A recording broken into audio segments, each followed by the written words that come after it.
one of the advices that I got from someone who was a serial entrepreneur is that you should first learn to do every job yourself before you go and either hire someone or outsource to do the job for you.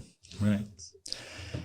And to be very honest, all the things that you just described, at some level of proficiency, I think someone like you could do. You can figure out how cloud computing works. You can figure out how to do A/B testing. Right. You can find out all these things. And this is so important because in the nail it stage, you have to be so cash constrained. You have to be so focused. You should not go and say, oh, that's not my job. Yeah, my job is to, I don't know, build the AI models and I need other people around me to do that.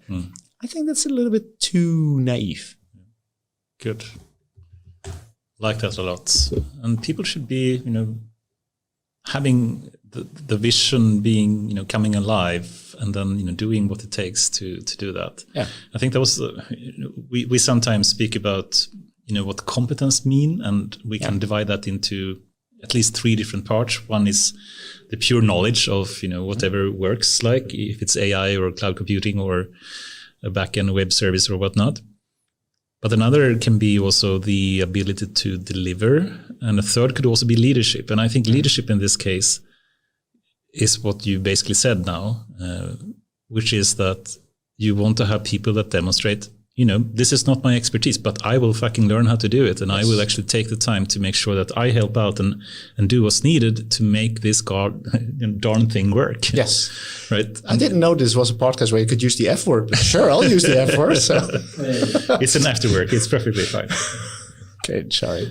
Yes. And I think that that's important because otherwise you have a tendency to scale up the team with a set of skills and people way too quickly. Your cost base and your burn rate go up. And it is very difficult to maintain a focused, consistent vision of what it is that you're actually trying to do. Isn't that the perfect recruitment advice then? Try to find people that are willing and interested in doing that then? Yes. Now, as how you assess potential people you would want to hire for that is a different discussion. That's, I think, a whole other podcast. Yeah. But to the large extent in the early stages, when you're in the nail it stage, and in even the early stage of the scaling, that's the kind of skill set that you need. Yeah. And then when you run into the tornado or whatever it is, then you need people that can really focus on how do I deeply drive a scalable data pipeline that can pump, I don't know how many, whatever metric you want to use, and keep quality of the data that goes through it and have automated correction mechanisms and, minimize the cost of my cloud computing infrastructure. Then you can have all those people, but not in the early stages. Yeah.